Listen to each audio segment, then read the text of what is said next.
Leo ni siku ya Ijumaa, juma la 5 la Pasaka. Katika somo la siku ya leo kutoka Yohane sura ya 15 aya ya 12 hadi aya ya 17, tunaona Yesu anasema, amri yangu ndiyo hii, mpendane kama nilivyowapenda ninyi. Hakuna aliye na upendo mkuu kuliko huu, wa mtu kuutoa uhai wake kwa ajili ya rafiki zake. Tafakari, Yesu anapandisha daraja la uhusiano wetu na yeye. Hatuiti tena watumwa, bali rafiki. Tofauti ni kubwa. Mtumwa anatii kwa hofu ya sheria, lakini rafiki anatii kwa sababu ya upendo na siri alizoshirikishwa. Yesu ametoa uhai wake kwa ajili yetu ili kutufundisha kipimo cha juu kabisa cha upendo, yaani kujitoa bila kujiwekea akiba. Somo la kwanza linaunga mkono hili kwa kuonesha jinsi kanisa la kwanza lilivyokataa kuwatwika watu mizigo isiyo ya lazima, badala yake likaleta faraja. Upendo wa Kikristo si mzigo, bali ni mwanga unaofanya maisha ya wengine yawe mepesi. Kupendana kama Kristo alivyotupenda, maana yake ni kuwa tayari kuutoa uhai.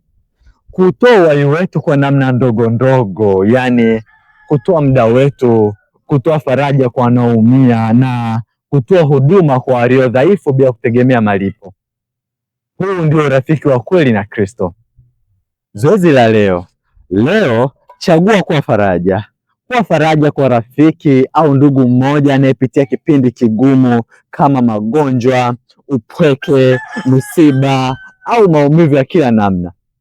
Badala ya kutoa maneno ya hukumu au sheria, toa upendo wa vitendo. Wasiliana naye, msikilize kwa maumivu au msaidie jukumu ambalo linamlemea.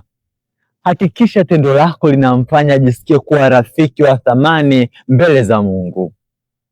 Tuombe. Bwana Yesu, unayetuita rafiki zako, tunakushukuru kwa upendo wako uliokithiri hata ukautoa uhai wako msalabani kwa ajili yetu. Tunakuomba tujalie moyo thabiti wa kupendana sisi kwa sisi bila ubaguzi wala masharti. Tunawaombea wazee wetu, wagonjwa na wote wanaolemewa na mizigo ya maumivu ya kimwili na ya kiroho. Wapate faraja kupitia upendo wa marafiki na ndugu wanaowazunguka. Roho wako Mtakatifu atusaidie kuzaa matunda ya huruma na uaminifu, ili dunia itambue urafiki wetu na wewe kwa jinsi ya kupendana. Tunaomba hayo kwa njia ya Kristo Bwana wetu. Amina.